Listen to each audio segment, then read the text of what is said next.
ఎండాకాలంలో చాలామందిని వేధించే సమస్య కిడ్నీ స్టోన్స్.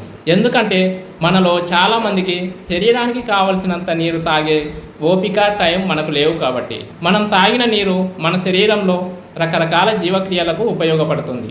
ఆ జీవక్రియల్లో ఏర్పడిన అనేక లవణాలు కిడ్నీలో ఫిల్టర్ చేయబడి మూత్ర రూపంలో బయటకు పంపివేయబడతాయి. మనం తక్కువ నీరు తీసుకోవటం వలన ఆ నీరంతా శరీరంలో జీవక్రియలకు ఉపయోగపడతాయి. కానీ కిడ్నీలో ఫిల్టర్ చేయబడిన లవణాలు మూత్ర రూపంలో ఫ్లెష్ అవుట్ చేయడానికి తగిన నీరు లేకపోవటం వలన కిడ్నీలో లవణాలు పేరుకుపోతాయి.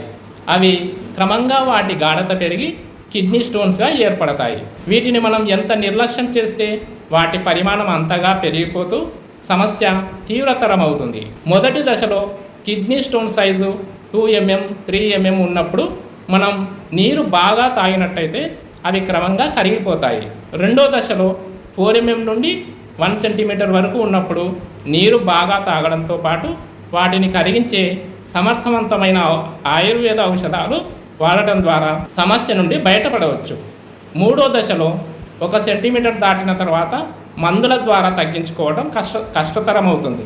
అప్పుడు సర్జరీ చేయించుకోవాల్సి వస్తుంది. అప్పుడు కూడా నిర్లక్ష్యం చేసినట్టయితే యూరిన్ ఇన్ఫెక్షన్ బాగా పెరిగిపోయి కిడ్నీలో హైడ్రోనెఫ్రోసిస్ అనే వాపు పెరిగిపోయి కిడ్నీలు దెబ్బతినే అవకాశం కూడా ఉంటుంది. కాబట్టి నిర్లక్ష్యంగా ఉండకండి.